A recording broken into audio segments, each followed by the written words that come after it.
Hola, ¿qué tal? ¿Cómo están, amigas, amigos? Muy buenas noches. Qué gusto saludarles una vez más aquí en De Tú a Tú.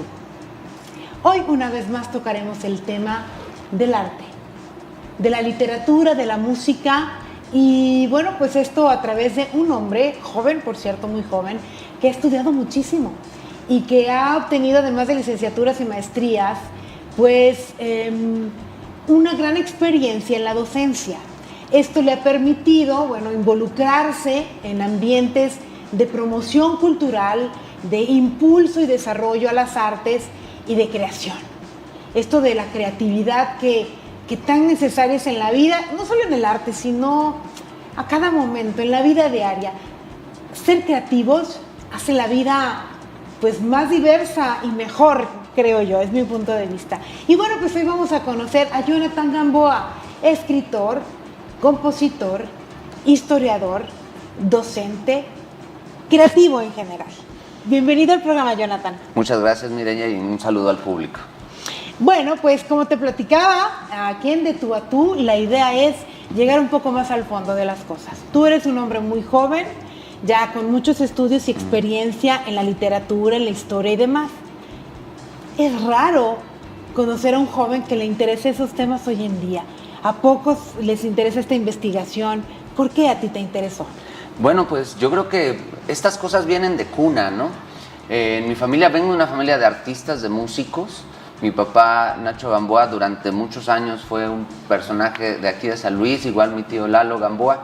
Mis primos se dedican a eso y mi abuelo paterno era un docente muy reconocido hace varias generaciones, el maestro Luis Gamboa, bastante reconocido aquí en San Luis Potosí.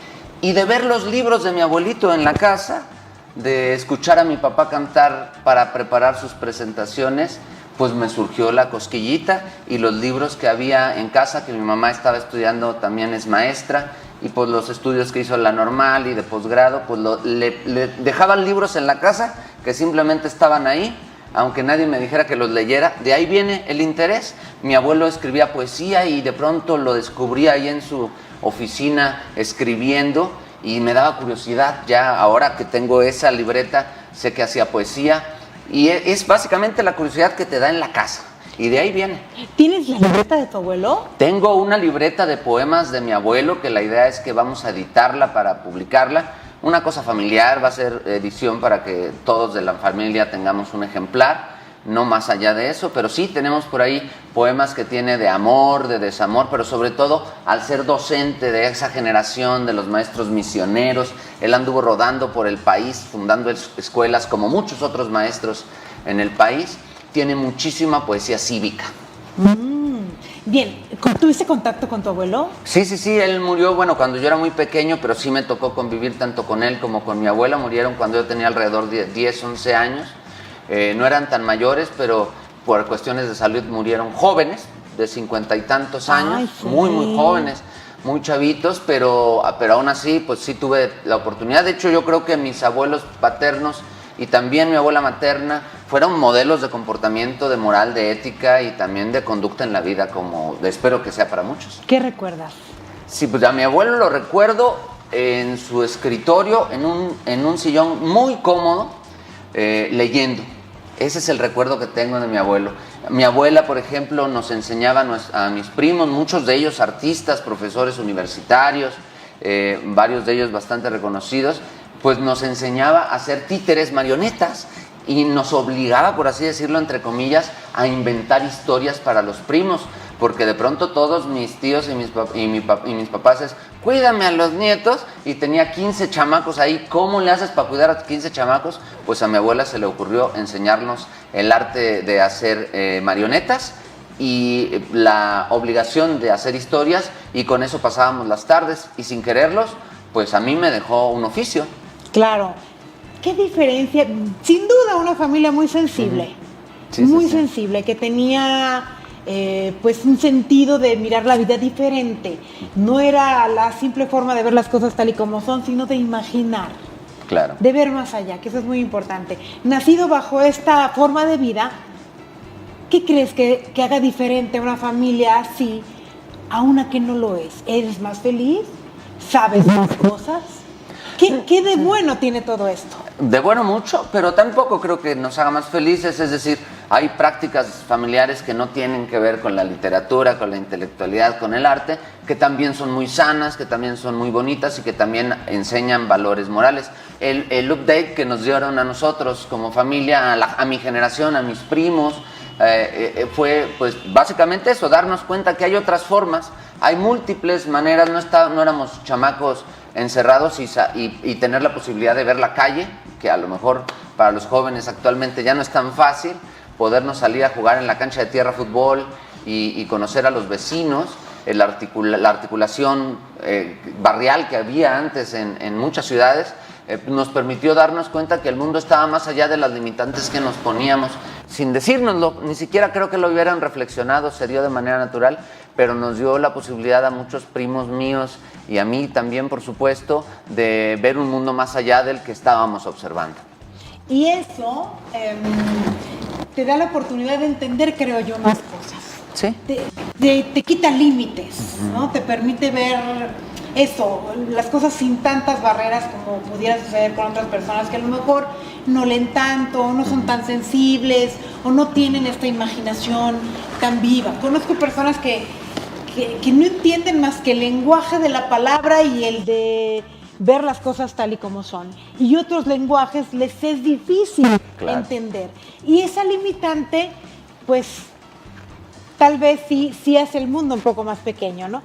Sí, indudablemente, entre más lenguajes uno aprenda, y me refiero a lenguajes de todo tipo, el lenguaje corporal, me refiero también a otros idiomas, por supuesto, pero el lenguaje de la música, del arte, de la política, de la ciencia, de la comunicación, saber cómo ponerte frente a la cámara, es un lenguaje en sí mismo que evidentemente tú dominas perfectamente, y los que venimos de invitados a lo mejor no lo dominamos del todo, pero tener ese lenguaje nos amplía la perspectiva, y entre más aprendamos, más traductores somos, y también creo que podemos aportarle más a las demás personas.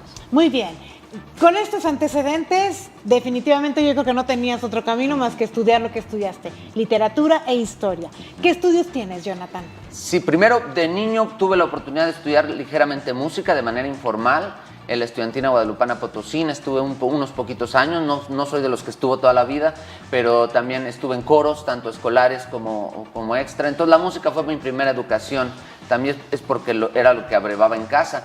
Justamente mis papás querían que fuera médico, que fuera abogado, y yo en contra de todos los deseos de mis padres me decidí estudiar letras españolas en una época en la que esa carrera no existía en San Luis Potosí, así que me fui a vivir a Guanajuato, y allá estudié la licenciatura en letras españolas, en una época en la que pocos estudiantes se atrevían a irse así, sobre todo los que somos de clases medias, pues porque no es tan barato ni tan fácil, y esa fue mi primera carrera. Al terminar mi proceso en Guanajuato regresé a San Luis Potosí y en la Fundación Eduard Seller estudié la licenciatura en Ciencias Históricas, y de ahí pues ya no pude detenerme, de ahí me llevó inmediatamente a hacer un posgrado en la Facultad del Hábitat, que después no concluí por irme a otra maestría en el Colegio de San Luis, y en el Colegio de San Luis es una maestría donde me fue muy bien y agradezco al Colegio de San Luis la formación recibida, y luego ya me fui a la UAM Iztapalapa, ya grande y adulto. ¿De qué trató esta maestría en el Colegio de San Luis?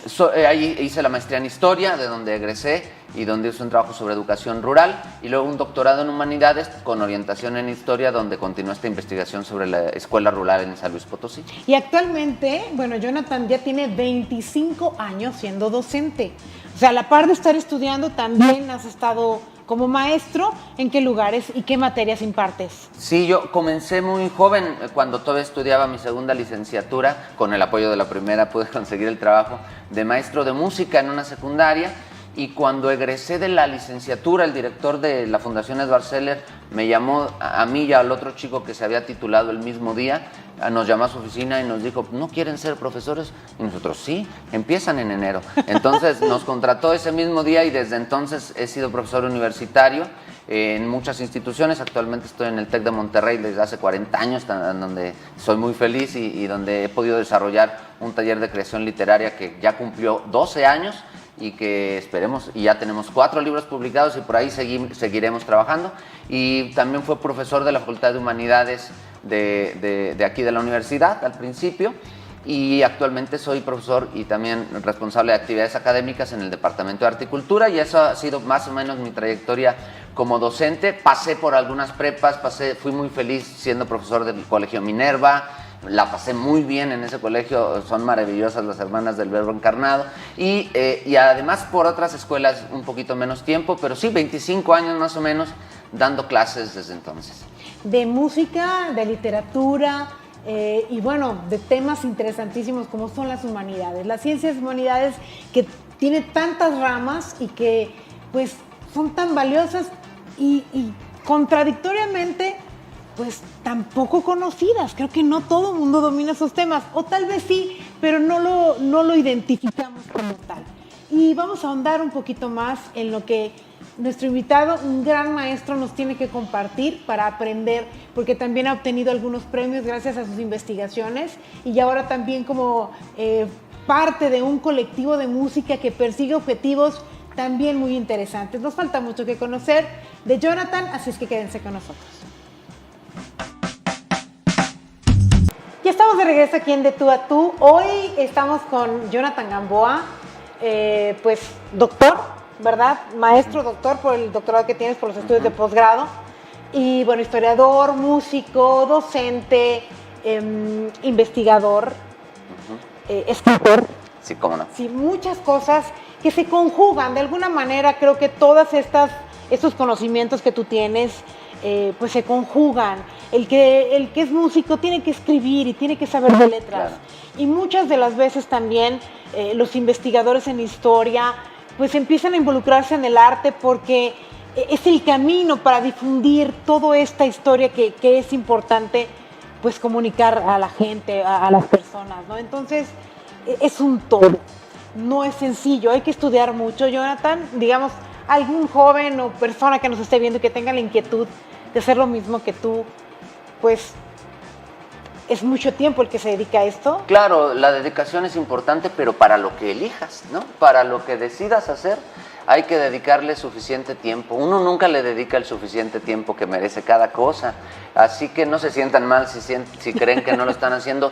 Todos pasamos por ese proceso. Yo todavía hay cosas que yo digo, híjole, tengo que alcanzar a aprender a hacer esto, tengo que ahora aprender estos nuevos lenguajes, los nuevos medios, hay uno que adaptarlo. Uno como docente, por ejemplo, en el Departamento de Arte y Cultura, lo que hacemos es dar cursos de extensión a públicos que no tienen formación previa. Cuando doy la licenciatura, pues los muchachos tienen cierta obligación de tener ciertas lecturas, pero mi público de divulgación no.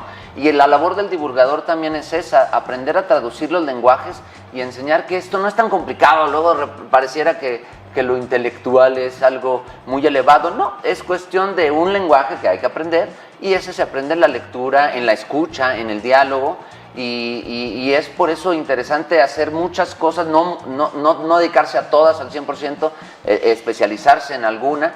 Y por ejemplo, a mí me pasó cuando decidí hacer mi tesis de la segunda licenciatura, dije, ¿cómo le hago para conjugar la licenciatura en letras con la licenciatura en historia? E hice una investigación sobre historia de la literatura de la Revolución Mexicana y dije, perfecto, tengo herramientas de una y de otra. Así me facilitó el asunto. Para el externo podría ser algo muy complicado, pero en realidad yo estaba diciendo, ¿qué herramientas tengo? ¿Estas? Pues estas son las que uso. Si tengo estas herramientas, son las que uso. Y esa sería la recomendación. ¿Qué herramientas tienes? No tiene que ser, a mí me cansa leer. Bueno, pero hay cosas que no te cansan. Esas son tus herramientas y esas son las que tienes que aprovechar para sacarle un usufructo mayor. Y esa sería la enseñanza. Tus virtudes son tus herramientas para enfrentarte a la vida. Y es que acabas de decir algo muy interesante, Jonathan, porque a veces pensamos que los intelectuales o los especializados en historia, en arte como tú, son personas más elevadas. Y hay como un estatus ahí que vemos por encima de los demás. ¿Es real? No, para nada. No. Cometemos errores, o sea, somos tontos. Y uno es profundamente ignorante de mil cosas. Pregúntame una ecuación ahorita y me voy a destantear. Pregúntame cómo funciona este sistema de producción y soy absolutamente ignorante en eso. Uno es profundamente ignorante en el 99% de las cosas de las cuales conoce, y uno hay que asumirse de esa manera porque esa es la manera en la que uno aprende. Simplemente, pues yo me especialicé en algo que se especializan pocos, y al ser pocos los que se especializan en eso pareciera más difícil. Pero es tan sencillo como aprender a hacer recetas de cualquier cosa, es tan sencillo como aprender a arreglar una máquina, que para mí es imposible, pero para alguien que lo lleva haciendo 20 años es como, hombre, ahorita te la arreglo en 2 minutos. Y no quiere decir que sea más o menos yo por no saber eso, y lo mismo para cualquier otro. Cualquier tipo de conocimiento implica mucho trabajo, mucha especialización, pero también implica una profunda ignorancia en otras cosas, pero no como algo negativo. Ser ignorante es algo inherente a la conducta humana, ¿no? Así es. Platícanos de algunas de tus investigaciones que te han hecho acreedor de premios, como esta investigación que hiciste de la educación rural. Claro. ¿Por qué te llamó la atención estudiar la educación rural y cuál fue el premio que obtuviste? Sí, bueno, todo comenzó un poquito antes, cuando teníamos, alrededor del inicio del milenio, teníamos una revista que se llamaba Cronos, Revista Cultural, una revista independiente aquí en San Luis Potosí, y ahí obtuvimos algunos premios de lo que hoy se llaman PECDA, etcétera, que entonces se llamaban FECA, y los FONCA, y con base en esos reconocimientos que tuvimos en el área de literatura, logramos sacar adelante una revista, y en esa revista de pronto nos empezaron a contactar de otras revistas para hacer trabajos de divulgación. Gracias a eso, cuando pensé en mi trabajo de tesis de maestría, elegí el tema de las misiones culturales, un proyecto de educación rural nacido en 1924 durante el periodo de administración de José Vasconcelos, que dio inicio a la escuela rural mexicana, que hoy es muy importante, a las escuelas normales rurales que todavía hoy siguen existiendo. De hecho, el programa de misiones culturales hoy existe todavía, aunque ya funciona de una manera diferente. Y gracias a ese trabajo de investigación logré obtener en 2009 un reconocimiento en el premio 20 de noviembre de investigación histórica, la mención honorífica en aquella ocasión, y a partir de ahí empezamos a hacer trabajos de divulgación sobre escuela rural y también sobre literatura de la Revolución Mexicana, y de ahí me surgieron otros intereses como la poesía de las vanguardias, el arte del siglo XX, porque de ahí te lleva al muralismo, y de ahí a las películas, y de ahí a la literatura, y de pronto ya estás viendo telenovelas, y de pronto estás viendo la historia de la televisión, y de pronto ya estás analizando, porque todo va concatenado, ¿no? Una lectura te lleva a la otra, y pues la historia de la cultura mexicana es algo que me interesa mucho, desde la literatura, el cine y la música de la Revolución Mexicana hasta la historia de la radio y la televisión en México, que es interesantísima. ¿A la gente le gusta la historia? Fíjate que no, pero creo que tiene que ver con cómo la enseñan. Yo mismo nunca pensé estudiar historia. Yo en la primaria, en la secundaria decía, qué aburrido aprenderse fechas y nombres y esas cosas. Yo tengo una memoria pésima, pero pésima. Y yo dije, nunca podría ser historiador porque no me aprendo las fechas. Cuando ya estudié y me di cuenta que se trataba de comprender procesos, de comprender a la realidad social, de sacar una fotografía de un momento de la historia, y que uno debe saber que esa fotografía está incompleta, que no estás entendiéndolo todo, que es inacabado el proceso de la historia, se vuelve interesantísimo. Y eso es lo que creo que debemos transmitir los docentes.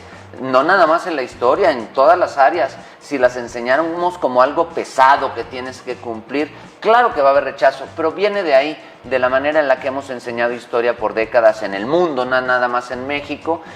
Pero la historia es entretenidísima. Le digo a mis alumnos de un curso que doy los sábados, que es un curso de extensión, donde la mayor parte de mis alumnos son personas jubiladas, profesionistas, profesores universitarios que saben mucho.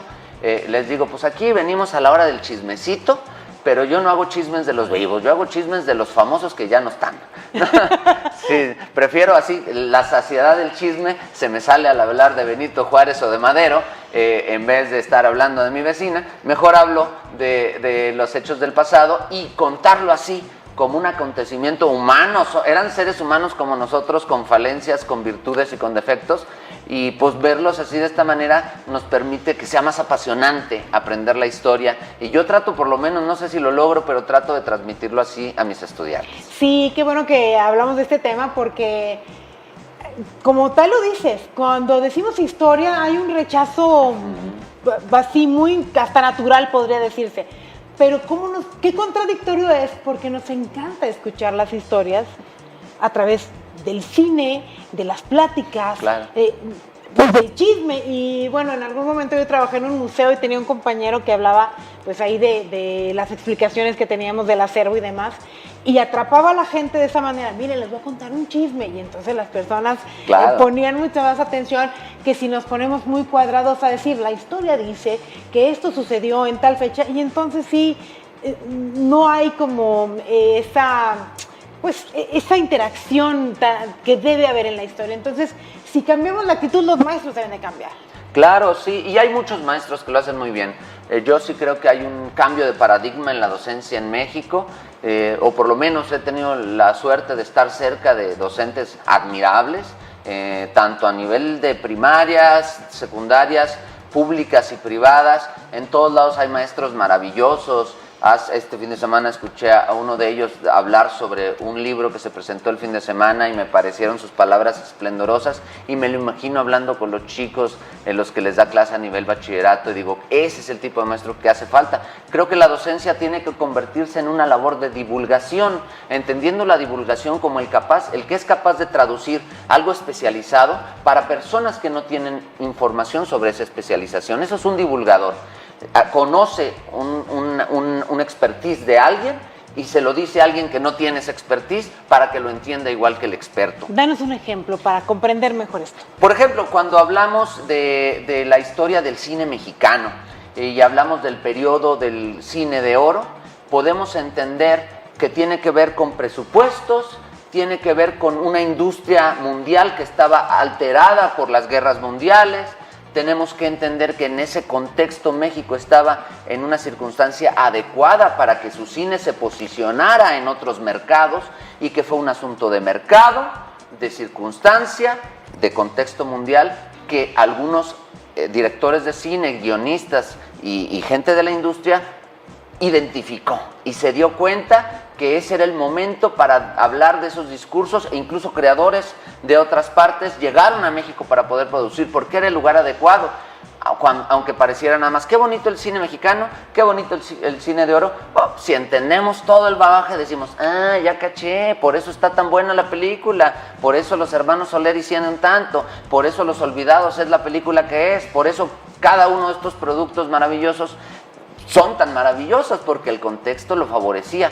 Y a la hora que entiende uno el contexto, de pronto todo tiene sentido. Ese es un divulgador, quien nos explica de esa forma las cosas. Claro, sencillas. Sí, porque la pregunta era, ¿por cómo entender la diferencia entre un divulgador y un historiador, ¿no? O sea, cuando ya haces la divulgación, quiere decir que haces entender a la mayoría la razón de las cosas. Exacto, tienes que tener el diálogo con los que saben y con los que no saben, y entender que eso no es bueno ni malo, simplemente ellos tienen información, y si la uso bien, puede ser interesante para ellos, que ahorita les parece aburrido. Si logras, como tu compañero, traducir eso a un gancho, a una estrategia discursiva en el lenguaje, a través de la cual el otro diga, a ver si lo voy a escuchar, ya con que los enganches en eso, ya te toca ahora traducir esa información. El divulgador es muy importante. Los medios de comunicación han sido históricamente divulgadores de mucha información,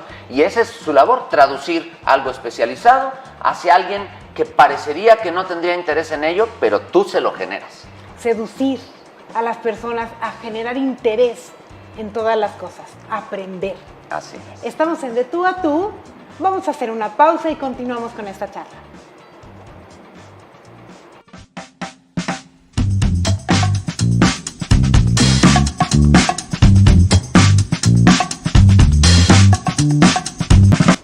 Estamos de regreso y estamos muy agradecidos con Casa Muebles por el patrocinio que tenemos aquí en todo el canal, con muebles muy bonitos, diferentes, cómodos, de hecho muchos de ellos ligeros, fáciles de mover. Hay una gran variedad en Casa Muebles. Hay que ir a la tienda, hay que ir a las 4 direcciones para que comprueben esto que les estoy diciendo. Les recuerdo las ubicaciones. Está la sucursal Quintas en carretera Río Verde, a la altura de Avenida Cactus. Está la sucursal Rivas, también en carretera Río Verde, a la altura del Tecnológico de San Luis. Tenemos también la sucursal Periférico en Antonio Rocha Cordero, frente al Hospital del Niño y la Mujer, y la sucursal Vasco en la Colonia Industrial Aviación, en la calle de Vasco de Quiroga. Gracias, Casa Muebles. Bien, pues estamos platicando con Jonathan Gamboa, un hombre polifacético, artista, escritor, historiador, investigador, pero bueno, también es músico, cantante y compositor. Bueno, y es que, como decías hace un momento, Jonathan, pues una cosa lleva a la otra. Supongo que también esto de la investigación y la historia te llevó a la música. ¿Cómo fue que se dio esto? Cuéntanos esa parte. Esa fue la primera que me llegó, o sea, la música como intérprete cantante desde niño, en coros. Tuve la suerte de tener dos grandes maestros, el maestro César Cervantes Díaz de Sandy, que todavía es director de la Estudiantina Guadalupana Potosina, y sobre todo la que me enseñó a cantar es la maestra Lorencita Martínez de Oyuela, toda una institución hace varias décadas en la enseñanza del violín y también del canto, junto con su esposo, el maestro David Oyuela.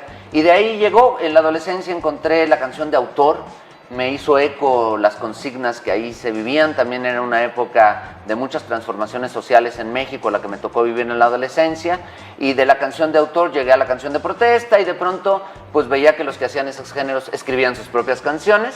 Me di cuenta que había un movimiento de artistas locales, los Guitarras Sin Permiso, estaba Calicanto, y estaban muchos artistas, David Sorais, etcétera, y de pronto me convertí en público de ellos y rápidamente dije, yo quiero hacer lo que ellos hacen, y empecé a hacer canción de autor. Me fui a estudiar a Guanajuato y ahí trabajé en restaurancitos y demás, y ya regresando a San Luis y acabando de estudiar y todo eso, dije, vamos a retomar. Llevo 12 años formando parte del grupo Axtla, que forma parte de los grupos artísticos universitarios. Soy una de las voces del grupo Axtla desde hace ya más de una década, y también soy miembro fundador de un colectivo de artistas potosinos, de muchos que existen, que se llama Colectivo Canción Potosina. Búsquenos en redes, por favor, @Canción Potosina en todos lados. Y este colectivo se trata de trabajar en colectividad justamente para sumar las diversidades de nuestras formas de hacer canción, para en conjunto lograr objetivos que beneficien no nada más a nosotros, sino que nos permitan llevar nuestros discursos a los públicos. Hemos logrado tener muchos escenarios en los últimos años, nos han abierto las puertas del Teatro del IMSS, del Teatro Polivalente, ya hemos estado 3 o 4 veces en el Teatro de La Paz, 2 afortunadamente acompañados por la Orquesta Sinfónica, y agradecemos al maestro Minamontes, también al maestro Julio de Santiago, que lo hizo posible. Él fue nuestro orquestador de las canciones, y con el colectivo hemos trabajado mucho, además de que he formado parte de otros grupitos, de pronto pues para divertirse, más para entretenerse, más para el entretenimiento de la gente, aunque en este colectivo lo que tratamos es de llevar los discursos de la canción de autor que se hace en San Luis Potosí, en sus diversas tanto cualidades como calidades, al público potosino, para que sepa que aquí hay creadores de canción de autor que siguen estando ahí, como llevan estando 25 años, y que nosotros ahora nos toca pues alzar la voz, y también invitamos a cualquier cantautor o cantautora, sobre todo cantautoras, que hay muchas, pero muy pocas agrupadas en colectividades, a que se sumen a nuestro movimiento, y búsquenos ahí en redes, y después de vernos nos dicen como que sí me late o no, y ojalá que se sumen, y hacemos música desde esa trinchera de la consigna social. En mi caso, no todos los cantautores del colectivo lo hacen. Hay quien hace canción de amor, de desamor, más pop, más rock, más blues, más trovita, etcétera. En mi caso, a mí sí me gusta hablar de temas sociales y me gusta hablar de la realidad que nos circunda.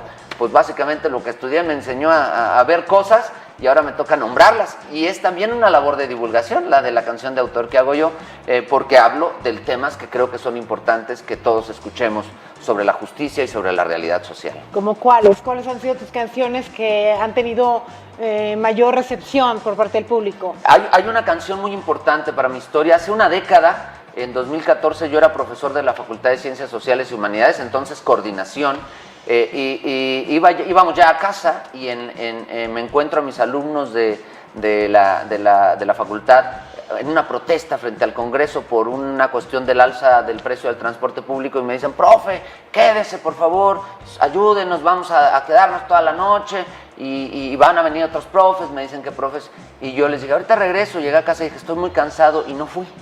Me quedé en mi casa, y yo tenía culpa. Yo decía, ¿por qué no apoyé, no fui solidario? Yo siempre diciéndoles en clase que defiendan sus derechos, y ahora que lo están haciendo, los dejo abandonados. Entonces, un poco por la culpa, en ese momento me dijeron, mira, no te culpes, hay luchas tuyas y luchas de otros. Claro. No te tocaba ser parte de esta lucha nada más. Tú no sabías, ibas por la calle y demás, no te culpes.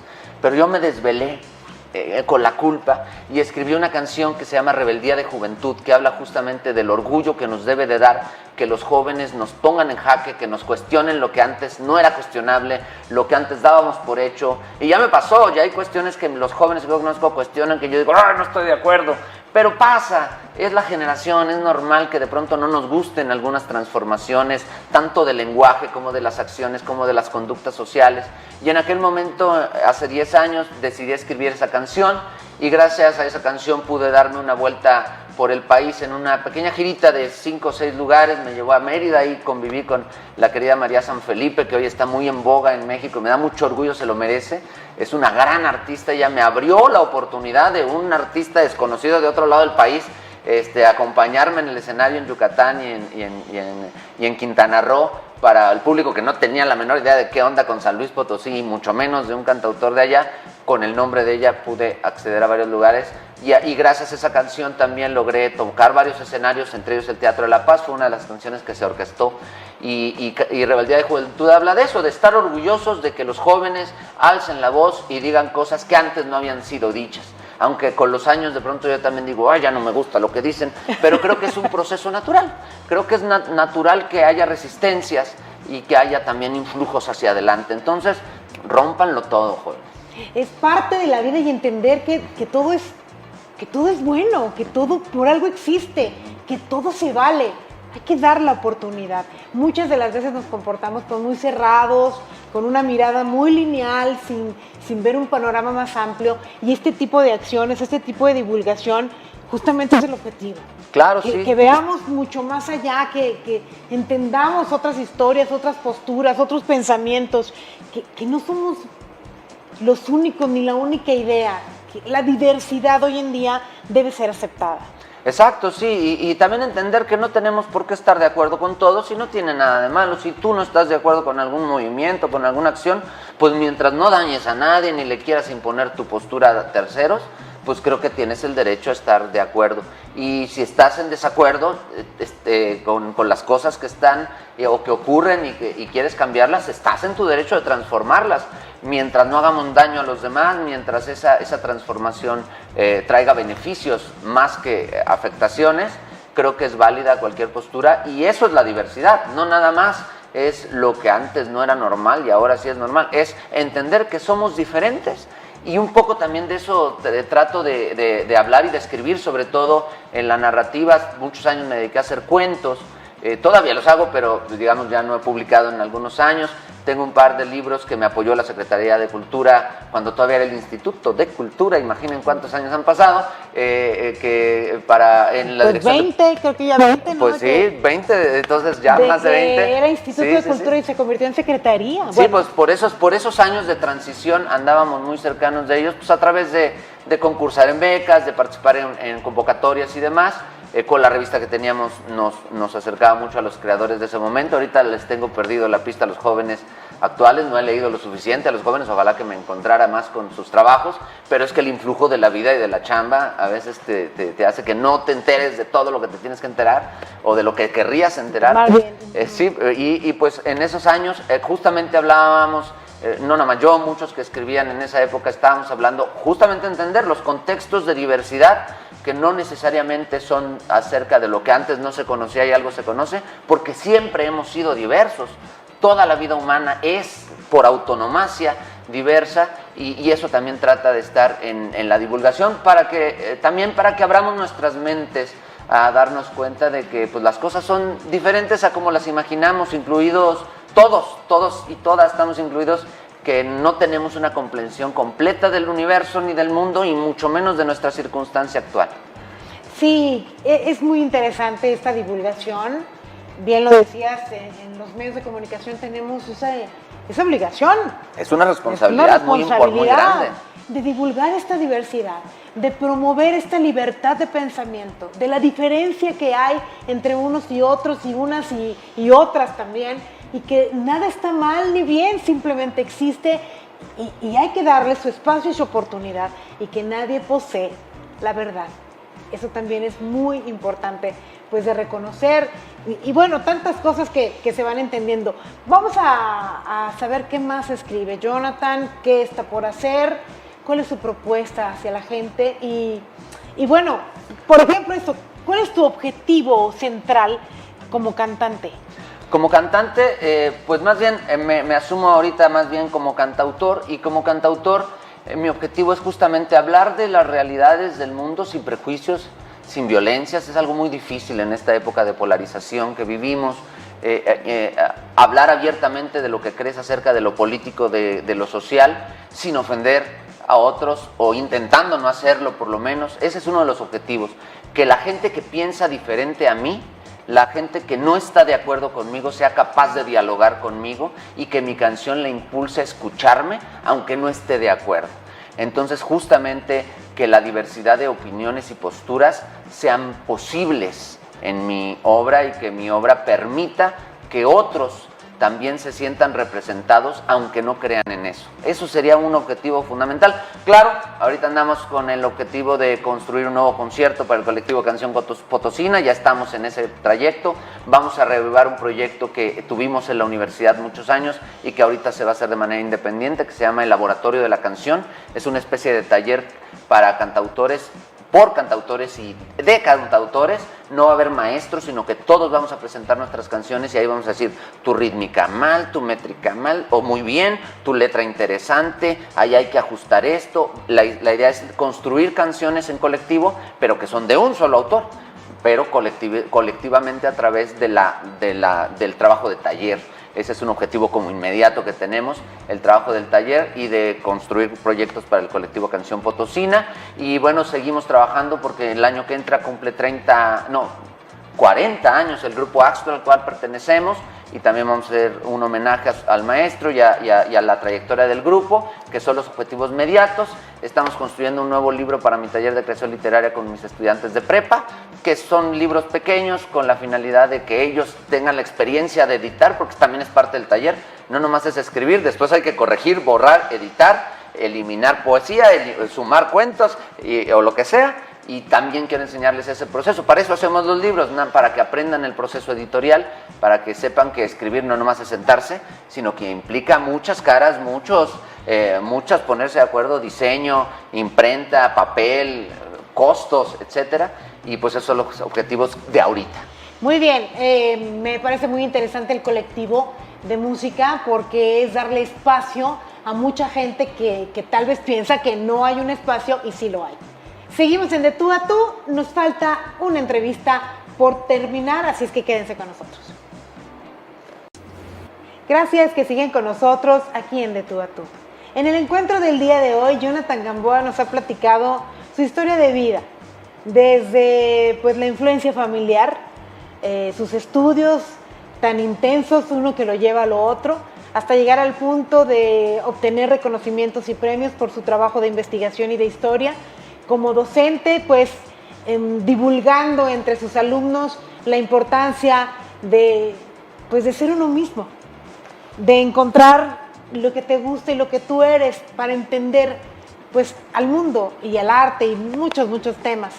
Y bueno, en el bloque anterior nos quedamos en su parte artística y creativa como pues cantautor, integrante de este colectivo de músicos potosinos que me decías en un momento, que son 12 integrantes en este momento, solamente una mujer. Una chica y 11 chicos. Y la idea es que se sumen a este colectivo, ¿está abierta la invitación? Está abierto para todas y todos, cualquiera que te dedicas a hacer canción. Hay gente que comenzó su carrera siendo parte del colectivo y que ahorita hacen unas cosas maravillosas.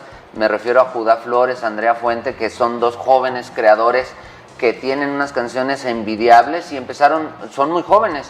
Y también hay compositores de mucha trayectoria, como Félix Díaz, como Carlos Hernández, como Marcos Blues, y en medio de ellos sabemos muchos que tenemos nuestro cierto trabajo, pero que tampoco estamos empezando y que tampoco hemos llegado a los niveles que han llegado estos compañeros. Hay músicos académicos como el maestro Luis David, como el maestro Gerardo Yembé, que son músicos académicos, que saben, Beto Lobo, que saben escribir partitura, que conocen todas las aristas, y así como ellos, hay gente que tiene rudimentos básicos de música, pero justamente el trabajo en comunidad nos ayuda a formarnos a todos, así que invitados todos a sumarse al colectivo Canción Potosina en todas las redes, estamos en todas, como @canción potosina. Ojalá que vayan a escucharnos para empezar y ojalá que se interesen por nuestro trabajo, suscríbanse y vean nuestros videos. Ahorita la semana que entra, dentro de 2 semanas, estaremos subiendo nuestro último concierto que tuvimos hace una semana y va a estar interesante. Bueno, por lo menos yo creo que es interesante lo que pueden encontrar. Sí, y en este mundo actual en donde el individualismo pareciera pues atrapar a los seres humanos, ¿verdad? Ser cada vez más individuales, lo de hoy es hacer colectivo, Claro. es hacer comunidad, es la forma en la que pueden avanzar sobre todo los grupos que, pues, a los que se les es difícil llegar a ciertos objetivos, a ciertas metas, como en este caso de la música. Hay compositores, cantantes que por sí solos pues les ha sido difícil sobresalir o encontrar hasta trabajo o encontrar públicos que escuchen sus creaciones. A través de un colectivo, a través de una comunidad, ellos en este caso han logrado pues cantar en escenarios importantes, estar al lado de la Orquesta Sinfónica, que es pues nuestra máxima, Claro. digamos, propuesta musical del Estado. Entonces han llegado a esto, han alcanzado seguir creciendo, seguir aprendiendo. Entonces la invitación es a que se sumen. El maestro Jonathan ha sido pues el impulsor mucho de esta comunidad y tiene ya 10 años, dices Jonathan, que tienen 10 años en esta colectiva. No, el colectivo tendrá unos 7 años. Formalmente, digamos, nos pusimos a escribir normativas y nos pusimos a escribir reglas de comunidad hace como 3 años, pero llevábamos ya trabajando en colectivo desde más o menos 2017, 2018, todavía de manera informal, nada más vamos a hacer un concierto juntos. Y así comenzamos organizando la logística de conciertos en colectivo y esto a la postre llevó a la conformación ya ahora formalmente como un colectivo que ya tendrá un poquito más de 6 años. Muy bien, pues a las redes sociales, Música Potosina. Canción Potosina, pueden buscarnos en todas las redes, a mí en lo personal también en todas, estoy como @Jonathan Gamboa, Jonathan sin H, Jonatan Gamboa. Y para que me busquen también en todos lados, ahí también tenemos algunos trabajos de divulgación, por ejemplo con la Universidad Autónoma tenemos en Spotify un podcast que se llama De Rol, en donde nos vamos de rol por todo el estado y les cuento chismecito acerca de la historia potosina, está bueno, son segmentos de 3 minutos que ya sumados crean, digamos, temáticas largas. Para que también se den cuenta por ahí, pues búsquenme también en Spotify y pónganme ahí a seguir a mis redes, porfis. ¿Qué te interesa hacer en el futuro, Jonathan? Pues estamos fortaleciendo el colectivo, estamos tratando de fortalecer también, bueno, de hacer esta continuidad en el trabajo del grupo Axtla, que tiene por cumplir 40 años, yo llevo 12 años en el grupo. El año pasado sufrimos una pérdida en el grupo de una compañera que por cuestiones de salud se adelantó en el camino y ahora nos observa desde arriba y le estamos organizando un homenaje para dentro de los próximos meses, ahí se van a estar hablando de eso en redes y bueno, fortalecer también tenemos un trabajo de divulgación sobre historia de San Luis Potosí a través de varios medios, el podcast que tenemos con Radio y Televisión Universitaria, a quien agradecemos el espacio. ¿Cómo se llama este podcast? De Rol. De Rol, es el mismo del que hablas. De Rol, sí, de Rol, tenemos una que es de Rol por la ciudad, otra que es de Rol por los barrios, otra que es de Rol por la uni, otra que es de Rol por el estado, y hay una que es de Rol por las tradiciones potosinas, y ahí hablamos desde el Día de Muertos hasta por qué se llama el Callejón del Cariño, el Callejón del Cariño. Y hablamos de todo un poco y también tenemos trabajos de blog y tenemos en mi canal de YouTube una serie de podcasts que duró poco tiempo, pero que vamos a revivir pronto, que se llama Bagatelas, donde hablábamos con personas como ahorita, pero en vez de hablar como de su vida, sino hablábamos de su experticia, hablamos ahí de derechos humanos, de historia, de la calle, de los artistas callejeros, etcétera, para que lo busquen por ahí, Bagatelas, y seguiremos trabajando en la labor de la divulgación, tratando de que llegue a más público. Ahorita estamos en el proceso de construir los públicos, sabemos como ustedes, tú lo sabes perfecto, que esto es un trabajo de talacha que se tarda en dar frutos, pero estamos talachando para que en algún momento estos contenidos lleguen a más gente y ojalá que esta plataforma permita que así sea. Jonathan, eres un hombre muy joven, aún eres muy joven y ya has hecho muchas cosas. ¿Qué ha sido el obstáculo más difícil que has vencido? Justamente el hacer muchas cosas. Es cierto el dicho que el que mucho abarca poco aprieta, o sea, es cierto. Para poder llegar a especializarme, por ejemplo, le dediqué muchos años al estudio, al trabajo académico. No solo fui docente, soy docente, sino que hice labor de asistente de investigación, trabajé en un archivo aprendiendo a organizar documentos y demás, y por mucho tiempo eso fue lo que me dediqué, y yo tenía ahí la espinita de, ay, tengo la música pendiente, ay, tengo la literatura pendiente, que es algo que quiero hacer, y pues el obstáculo fue entender los tiempos y no querer abarcarlo todo, sino querer hacer lo que en este tiempo corresponde. A lo mejor ahorita tengo ganas de escribir un poema, pero ahorita corresponde dar clase, entonces lo que voy a hacer es preparar mi clase para que mi clase de mañana sea la correcta. Y si si el objetivo está claro, entonces también tu trabajo tiene que estar dirigido a cumplir ese objetivo. Ese sería el reto, uno mismo. Que no se ponga uno trampas, yo me puse muchas trampas, yo me puse el pie yo solito, de pronto estaba haciendo cosas cuando no debía estarlas haciendo, yo ahorita quiero ser músico, pero hijo, tienes una tesis que acabar, así que vete a hacer tu tesis y no estés pensando en otras cosas.